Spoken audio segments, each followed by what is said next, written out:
play he wrote. He said, "You've taken your final curtain call, Doggy Diva." He's almost as crooked as the politicians. But I'll tell you about him later. Right now, you're dying to know all about me. Who wouldn't? I'm the 8th wonder of the world. The adventures I've had have filled over 100 books. Took 12 volumes just for the preface. And then, as he goes on, now these are overlapped. He's saying, I'll tell you about one of my all-time favorite experiences in volume. I tell about one of my all-time favorite experiences in volume 57 of the 3rd edition. While he's saying that, Noah is saying, I wonder if he knows any shaggy dog stories. And then he says, in the 3rd edition, King Tut got the boot when I took over as top dog in Egypt. Cleopatra was crazy about me. That tigress saw me as catnip.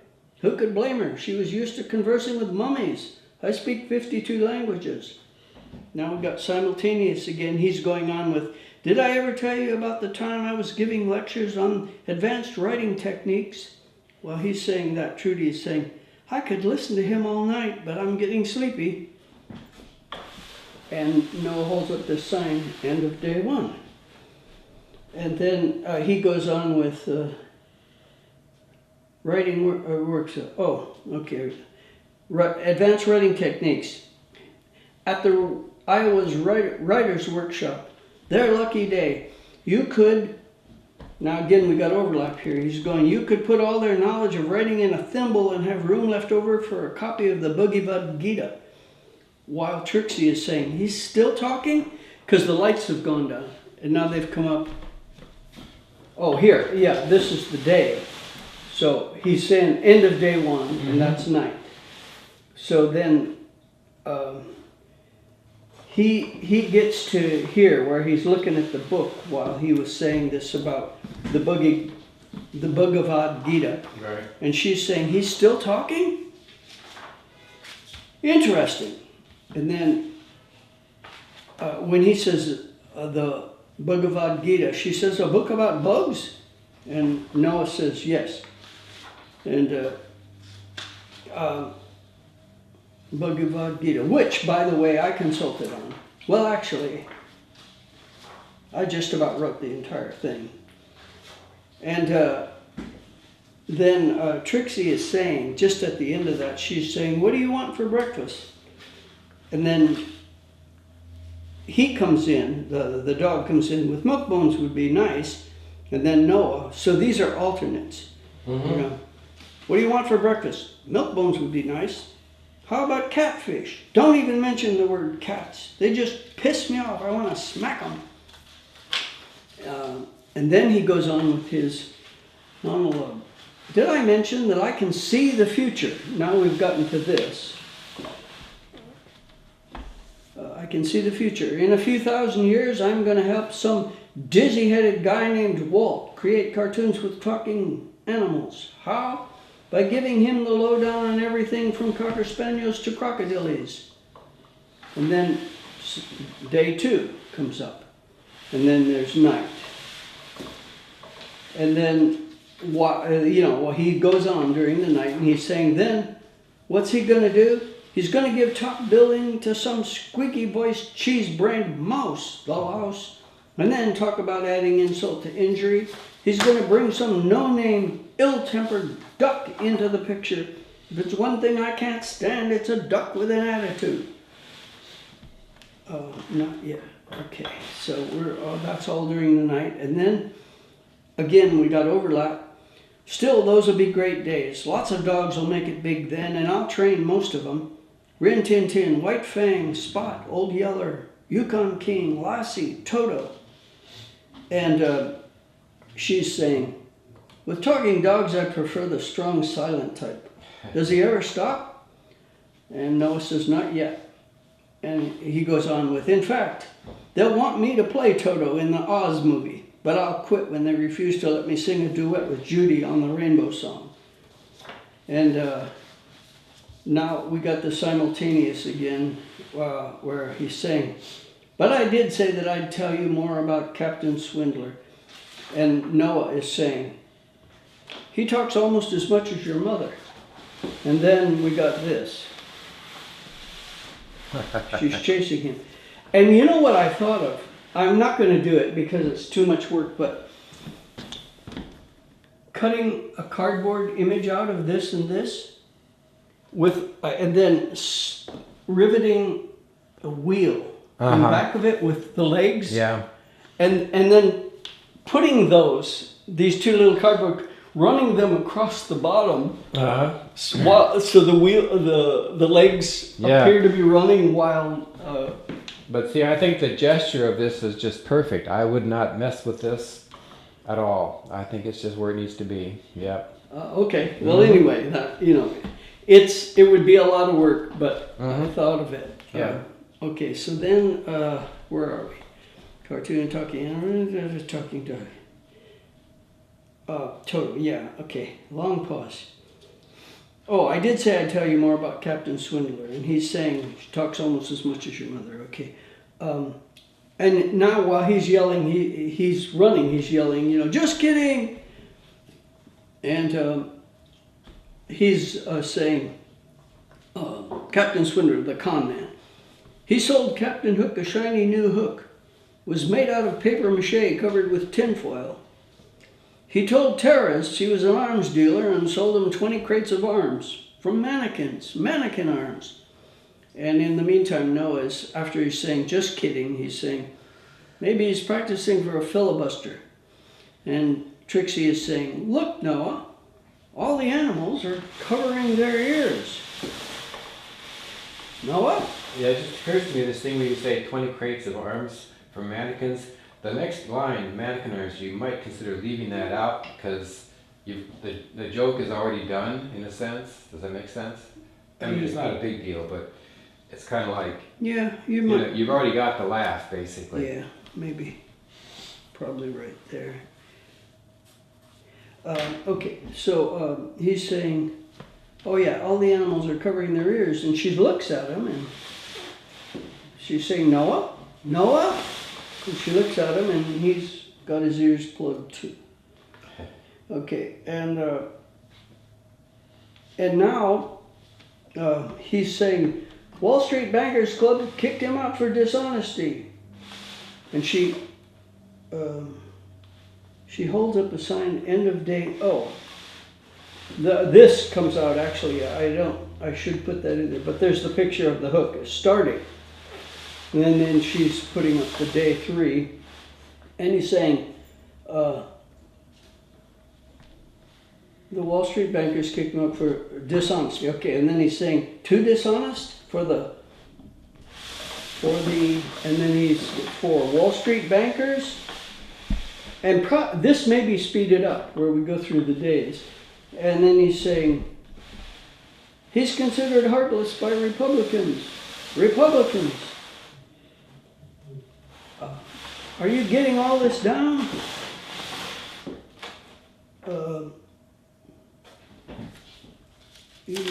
All this down. And then they hold up the sign that says, talking to, getting all this down. That line comes there. And then he's got the hook.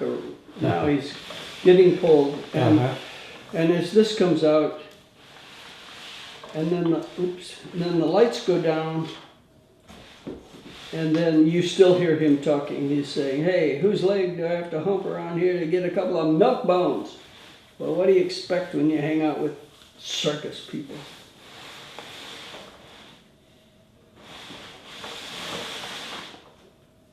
And then the credits, maybe. Because then we talked about the possibility of some other snappy dialogue or something that we could have in there as a background, or no, it would be that music. Yeah, right. I've worked. It's coming really slow, but okay. I've got one kind of ragtimey, calliope kind of song, and then I've got a couple of other little bits. of sort of sound and sound effects. And there might be more sound effects throughout, but I haven't really thought about that yet. Okay. So there it is. So you see that I think it's much smoother. Yes. The sequence Uh-huh. flows. There were a couple of places where the scenes were like reversed where they should have been. Ah. And so I straightened that out. Okay. And stuff like that. Mm-hmm. So anyway, It's interesting, you know, we're at 33 minutes of tape, so, or of video, so that, of course, I mean, you know, there again, there's some of it where we're going to be cutting stuff out and it's going to go a lot faster in dialogue and stuff, so. well, gonna it'll just a be lot shorter. 15 minutes for the Right. dialogue. That's Okay. exactly what it takes. Yeah. But Yeah. but then there'll be the music playing while we do the credits, Right. either at the beginning or at the end. And I think at the end is good, yeah. I think I'm leaning that way more and more because I want it to start. Boom, you know, like Yeah, and I think about that when I watch movies on TV or anything. It's, you know, it's just like, all right, get to the movie, please. Yeah. I mean, Well, that's kind of why I was making that joke about the endless titles. You know, Right. they go on. It's a Robert Altman movie by Paramount. It's a picture from the 20th century. It's a, you know, it's like, Yeah, what? right. Who made the damn in picture? association with 25 people, all Yeah. of whom get credit. Yeah. So I was just kind of parodying that, but I think maybe not. Mm-hmm. I think what I love to do, and I don't know if we'll get an opportunity, but I love to do things both ways and see where the laugh comes. You know, Well, if that, people laugh at it, then keep it. If they don't, then Well, put it at the end. yeah, I mean, that's where when you're editing video, you can just, you know, make up the credits sequence and pop them in at the beginning and see what happens. Yeah. And then pop them, you know, put them at the end. Yeah. Well, you know what we ought to do is have a little private showing Right. with a few people Sure. and do it both ways Yeah. and see what they like. Mm-hmm. Um, Because, yeah, I mean, I remember seeing, I think reading with like Monty Python, you know. oh, that one. They, Yeah. They kept breaking down. Well, they kept, I mean, they, you know, they showed it to some people and they saw where the laughs were and where the laughs weren't and they kept on tinkering with it until it got, you know, kind of what they were trying to get. Yeah. And Yeah, I thought that went on a little too long too. Yeah, The rest of the movie was great, but that didn't work quite. It wasn't horrible, but you know. I think that was one of the advantages that Shakespeare had because he could always be at the theater every day listening to what was going on, how it was received, and he could keep on tweaking until he got what he wanted. Yeah, well, that's what you have to do. I mean, there's no way to know. I don't like bathroom humor, but I thought that was funny. When he happens to be in the outhouse. And we go past the mansion first. Right. So he's saying, I know where he is. And then you It's see not- the sign. Yeah, it's And not so- a lot of bathroom humor. It's just a flash, you Yeah. know. So I think that's fine. Yeah. So he's saying, there! There. Even in the castle. Yeah. Noah, come out of there. Right. There ain't nobody here but us chickens. Yeah. So, anyway. I mean, I think one thing I've noticed too on this run through is that because you've got nice heavy lines, basically it looks pretty good when it's lit from the front. Yeah. I did it. I videoed it from the front yesterday. Okay. And it looked fine. But that's how I found out. I just ran this through Right. And it was 6.5 minutes. And I thought, what? I misread the clock. Right. So I did it again. It was 6.5 minutes. Uh-huh. And so then I said, okay. And I sat down and read the manuscript, and it was 15. So I said, okay, Mm-hmm. now we got a problem. That's got to be adjusted on the fly. And, you know, that's not going to be easy.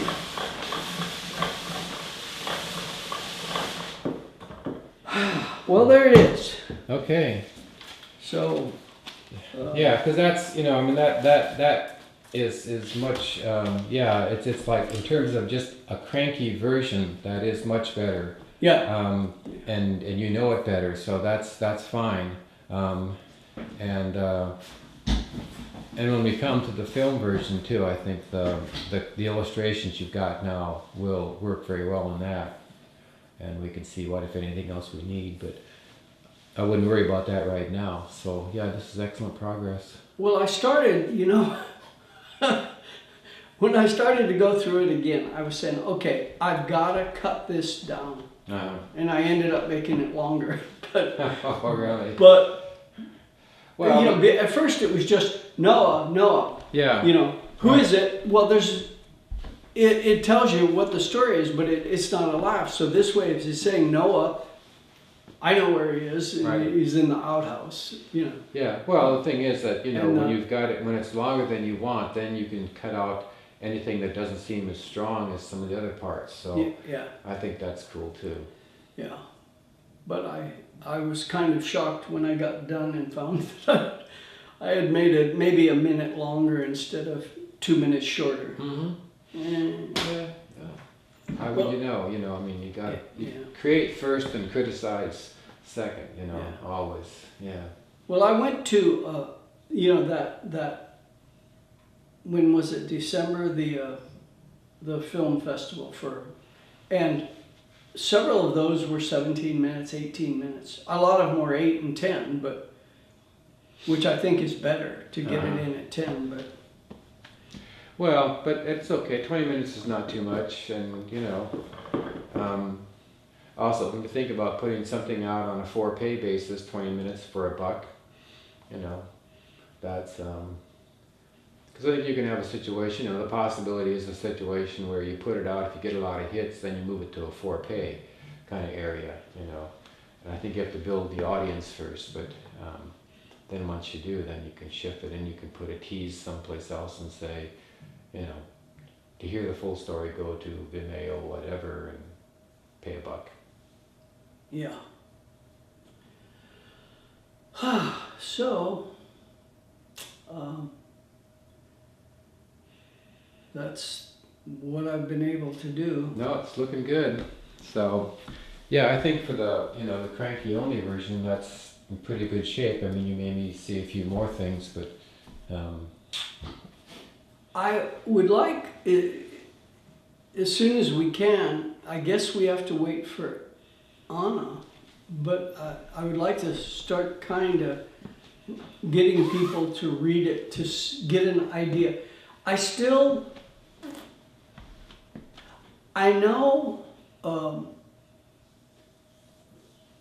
I know what the dog should sound like, and I have a pretty good idea that I could do Noah, but if somebody can do it better, I'm fine with that. But I still don't have a definite idea about the creator, whether it should be, I was thinking, you know, not the deep voice, because everybody uses that. right. Maybe the bitchy gay voice, Yeah. but I don't know about that either, so I'd like to hear other people do it in different ways and see what they think. Yeah, I mean, if there's the possibility of the mom voice. Oh yeah, but she doesn't have very many lines, so that can be pretty much, I want her to be sort of a tough broad, you know, but not unsympathetic, but you know, like Noah, Yeah. you know, it's been 3 years, you know, there's no rain, come on out. Yeah. But I have one friend who has the deepest voice, and I was thinking of having him read it and see what that sounds like. Mm-hmm. I mean, he's like He's a bass, definitely. I mean, you Read know, which part? Read which- the creator. the creator. Mm-hmm. I mean, he's got that voice. Uh-huh. Like who's that? Ah. That black guy that everybody uses. He's got that voice that, you know, deep. I forget his name, but Samuel L. Jackson. Is that? No, Yeah. that might be a different one. I can't remember, but there's one of those guys that they use his voice for anything when it's like really deep. Oh, really? You know, Noah. I think it's Noah. not them, but I think, yeah, I'm thinking of, I'm trying to think, yeah, there's another guy, another black actor, and I can't remember his name right offhand. Yeah, he's big. Yeah, yeah, and yeah. his voice is Right. really deep. Yeah, yeah. Well, this friend of mine is that same. It's smoother than that black guy, but it's every bit as deep. It's Uh-huh. like and very deep and mellow. Uh-huh. Not like gravelly. Like Okay. Mm, yeah. So anyhow. Okay, cool. And you got the new script. I don't know how to get that into. I can't do Can it. you still try to send me a doc version or something, or a text Oh yeah, version? I'll of it? try. I've been working on it, so I didn't send it because Yeah. I was okay. still changing it. Yeah, because then I can see about doing a cut and paste where I have to. Okay. Yeah.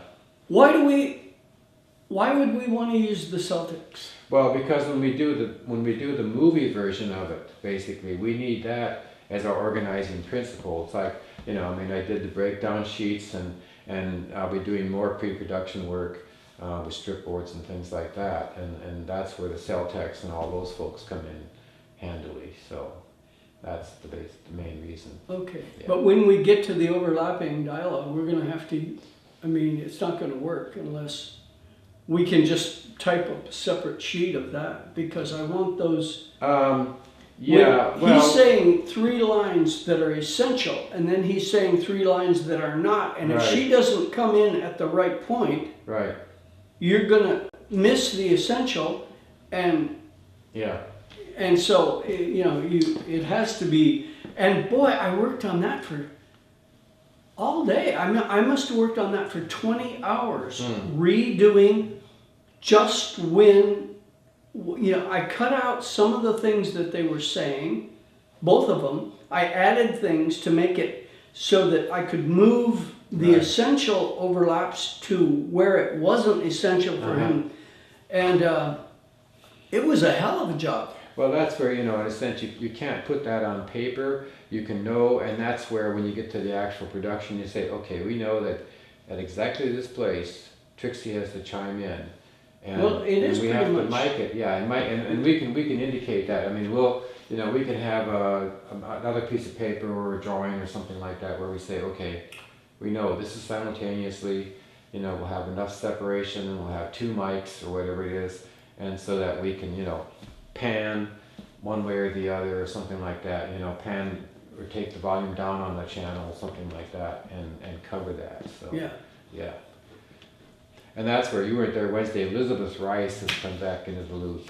She pretty much knows her stuff. I think she's got. That's the one you mentioned. Yeah, from before. yeah. She's finished her fellowship. I mean, I don't know if she's not necessarily committed to editing this, but anyway, you know, I've been keeping her on the loop on all things. So, Good. so you know. Casey too. Or? Oh yeah, everybody, you know, basically, you know, like if I do some location shots or whatever it is, then everybody gets copied, you know, on that material so that the thought process goes on. Have you heard from Anna? No. No. Yeah. Okay. So anyway, I'm about to ping her and just say, are you at Sundance? And you know, that would be. One thing.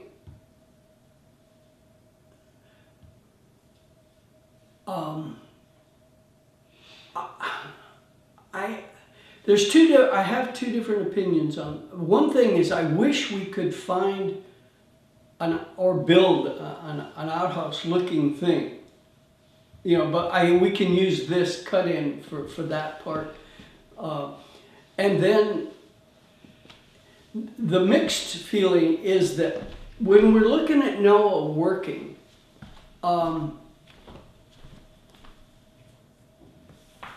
it would be funny to have those big, elaborate pillars, but it would also be, it would just be funny because it's such a contrast to everything else.